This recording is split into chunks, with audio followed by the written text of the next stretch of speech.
ఈరోజు మన రెసిపీ వచ్చేసి ఇడ్లీ ప్లేట్ని యూజ్ చేసుకొని ఒక మంచి స్నాక్ రెసిపీ అయితే చేసి చూపిస్తున్నానండి.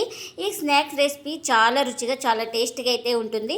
పిల్లలు ఎప్పుడు అడిగితే అప్పుడు కేవలం 10 నిమిషాల్లో తయారు చేసి ఇవ్వచ్చు. అంత టేస్ట్గా అయితే ఉంటాయి. ఇంట్లో వాళ్ళందరికీ నచ్చుతాయండి. ఇంకెందు ఫ్రెండ్స్ ఆలస్యం, ఎలా చేయాలో ఏంటో అనేది వీడియోలోకి అయితే వెళ్ళిపోయి చూద్దామా మరి. ఇంకా ముందుగా ఒక మిక్సీ జార్ అయితే తీసుకొని అందులోకి 1 కప్పు బొంబాయి రవ్వని అయితే వేసుకోవాలి. ఇంకా ఈ బొంబాయి రవ్వను వచ్చేసి మనం గ్రైండ్ చేసుకోవాలి స్మూత్గా. ఇంకా ఒక మిక్సింగ్ బౌల్ అయితే తీసుకొని గ్రైండ్ చేసుకున్న ఈ పౌడర్ని అయితే ఈ బౌల్లోకి అయితే వేసుకోవాలి.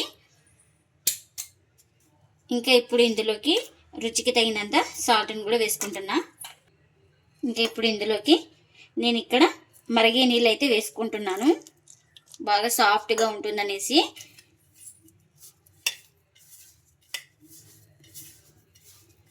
ఇంకా చూడండి, ఇలా బాగా కలిపేసుకోవాలి. వేడి మీద ఉంటుంది కదా, ఇంకా మీరు స్పూన్తో కానీ చేతితో కానీ కలుపుకోవచ్చు. చూడండి, ఇలా బాగా తడిపేసుకున్నాను కదా, దీన్ని ఒక 10 నిమిషాలు అయితే పక్కన పెట్టేసుకుంటే మనకు రవ్వ అనేది బాగా నానుతుంది. ఇంకా నేను ఇక్కడ ముందుగా ఒక 2 ఆలు అయితే ఉడికించుకున్నాను. ఇంకా పైన ఇలా తోలు అయితే తీసుకున్నా. ఇలా మెత్తగా స్మాష్గా చేసుకోవాలి. ఇక్కడ ఆలు ఉండలు లేకుండా బాగా మెత్తగా స్మాష్ చేసుకుందాం. ఇంకా ఇలా బాగా స్మాష్ చేసుకున్న తర్వాత ఇప్పుడు ఇందులోకి ఒక 1/2 టీ స్పూన్ దాకా కారం, ఇంకా అలాగే రుచికి తగినంత సాల్ట్, ఒక 1/4 టీ స్పూన్ ధనియాల పొడి, అలాగే ఒక 1/4 టీ స్పూన్ దాకా గరం మసాలా, వేయించుకున్న జీలకర్ర పొడి కూడా ఒక 1/4 టీ స్పూన్ దాకా వేసుకోవాలి. ఇంకా ఈ మసాలాలన్నీ వేసుకున్న తర్వాత ఇలా బాగా కలిపేసుకుందాం, అన్నీ బాగా మిక్సింగ్ అయిపోయేలాగా.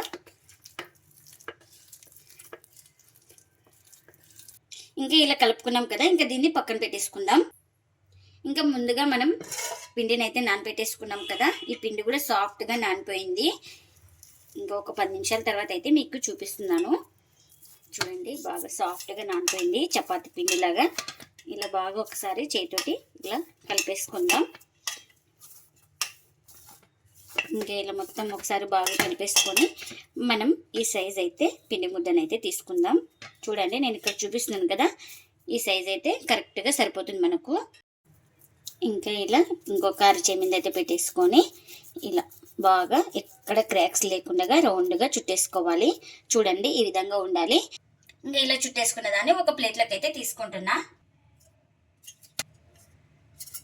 ఇంకా నేను ఇక్కడ తీసుకున్న క్వాంటిటీ బట్టి నాకు ఇక్కడ 4 అయితే అయినాయండి. కొంచెం ఇలా ఆయిల్ అయితే అప్లై చేస్తున్నా. ఇలా అప్లై చేసుకున్న తర్వాత ఒక పిండి ముద్దను తీసుకొని ఇక్కడ నేను చూపిస్తున్నాను కదా, ఈ విధంగా మనం ఇలా బాగా ఒత్తుకోవాలి. ఇక్కడ చూపిస్తున్నాను కదా, ఈ సైజ్ ఒత్తుకుంటే చాలు మనకు.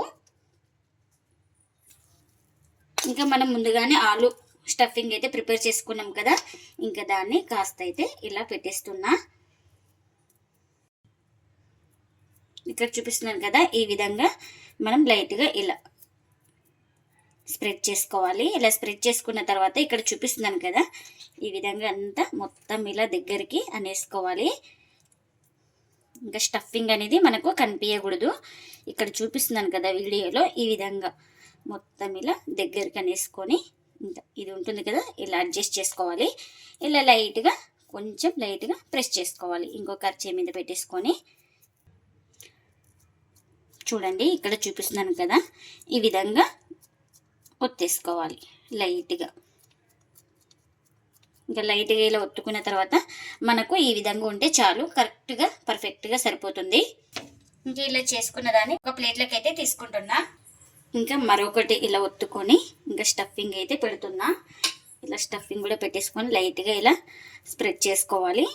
ఇంకా చూపించాను కదా మీకు, మళ్ళీ ఇంకొకటి చూపిస్తున్నాను. సేమ్ ఇలానే ఇంకంతా ఇలా బాగా దగ్గరికి అనేసుకోవాలి. స్టఫింగ్ అనేది మనకు బయట ఎక్కడ కనిపించకూడదు. ఇలా ఒత్తేసుకున్న తర్వాత ఎక్స్ట్రా పిండిని ఇలా అనేసుకోవాలి. తర్వాత కాస్త ఆయిల్ అయితే ఇలా అప్లై చేసుకొని ఇలా లైట్గా స్ప్రెడ్ చేసుకోవాలి. ఇంకా చూడండి, ఈ విధంగా ఉంటే చాలు, అన్నీ ఇలానే చేసుకోవాలి. నేను ఇక్కడ ఇడ్లీ ప్లేట్ అయితే తీసుకున్నాను, దీనికి కాస్త ఆయిల్ అయితే అప్లై చేసుకోవాలి. మనం స్టీమ్ చేస్తున్నాం కాబట్టి అతుక్కోకుండా ఉండడానికి కాస్త ఆయిల్ అయితే ఇలా అప్లై చేసుకోవాలి. ఇక్కడ చూపిస్తున్నాను కదా, ఇలా మొత్తం ప్లేట్ మొత్తం అప్లై చేసుకోవాలి ఆయిల్ అయితే. ఇలా అప్లై చేసుకున్న తర్వాత మనం ముందుగానే ఇలా రెడీ చేసి పెట్టుకున్న వాటిని ఇంకా ఇలా ఒక్కొక్కటి పెట్టేసుకోవాలి నిదానంగా.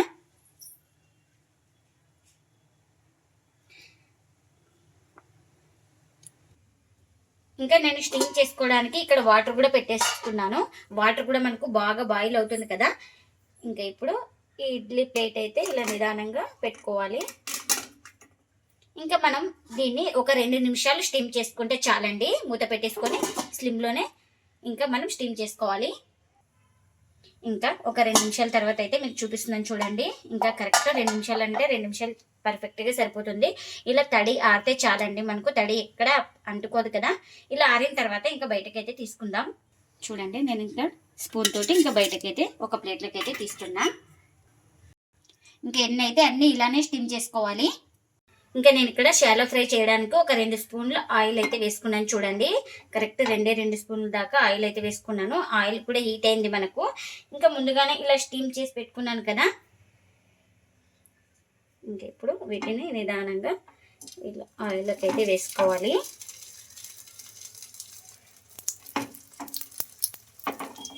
ఒక సైడ్ కాలిన తర్వాత మరోవైపు అయితే టర్న్ చేసుకోవాలి. ఇంకా చూడండి, ఒక సైడ్ కాలిన తర్వాత ఇలా మరోవైపు అయితే ఇలా నిదానంగా టర్న్ చేసుకోవాలి. ఇంకా ఇక్కడ చూపిస్తున్నాను కదా, ఈ విధంగా నిదానంగా టర్న్ చేసుకోవాలి. ఇలా లైట్గా ప్రెస్ చేసుకుంటే మనకు ఈక్వల్గా కాలుతుంది. ఇంకా ఇవైతే బాగా కాలినాయి కదండి. ఇంకా ఇవైతే రెడీ అయిపోయినాయి మనకు. ఇంకా ఇప్పుడు వీటిని ఒక ప్లేట్లోకి అయితే తీసుకుందాం. చూడండి, ఆయిల్ అయితే ఎక్కడ పీల్చలేదు మనకు. ఇలా స్టీమ్ చేసుకొని షాలో ఫ్రై చేసుకోవడం వల్ల మనకు ఆయిల్ కూడా అస్సలు పీల్చదండి. చూడండి, ఇంకా వేసిన ఆయిలే అలాగే ఉంది. ఇంకా మరి వేస్తున్నాను. ఇంకా ఇది కూడా ఒక సైడ్ కాలిన తర్వాత అయితే మరోవైపు అయితే టర్న్ చేసుకోవాలి. ఇంకా ఒక సైడ్ కాలిన తర్వాత ఇలా నిదానంగా ఇంకొక వైపు అయితే టర్న్ చేసుకోవాలి. ఈ వైపు కూడా బాగా కాల్చుకోవాలి. ఇంకా అన్నీ ఇలానే కాల్చుకోవాలి. ఎంతో టేస్టీగా ఉండే రవ్వతో అయితే స్నాక్ అయితే రెడీ అయిపోయిందండి. ఇంకా ప్లేట్లకి అయితే సర్వ్ చేస్తున్నా. ఇవి ఎప్పుడు కావాలంటే అప్పుడు చేసుకోవచ్చండి, చాలా ఈజీ. పిల్లలు స్కూల్ నుంచి రాగానే ఇలా చేసిస్తే చాలా ఇష్టంగా తింటారండి, అంత టేస్టీగా అయితే ఉంటాయి. ఇంకా వీటిని సాస్తో కానీ సర్వ్ చేయొచ్చు, ఉత్తమైనా తినేయచ్చండి, చాలా టేస్టీగా ఉంటాయి. ఇంట్లో వాళ్ళందరికీ నచ్చితే అంత టేస్టీగా అయితే ఉంటాయండి. ఇంకా దీనిపైన కొంచెం తాలింపు అయితే వేస్తున్నాను, చాలా టేస్టీగా ఉంటుందనేసి, కలర్ఫుల్గా ఉంటుంది. పిల్లలు కూడా చూసిన వెంటనే ఇష్టంగా తింటారు. మీరు కూడా తప్పకుండా ఇలా ట్రై చేసి మీకు ఎలా వచ్చిందో కామెంట్ అయితే చేయండి ఫ్రెండ్స్. ఇదండి ఇవాళ బ్లాగ్. ఈ వీడియో కనుక నచ్చితే ప్లీజ్ లైక్ చేయండి, షేర్ చేయండి, కామెంట్ చేయండి. అలాగే లైక్ చేసి సపోర్ట్ చేయండి friends. Thanks for watching. Bye bye.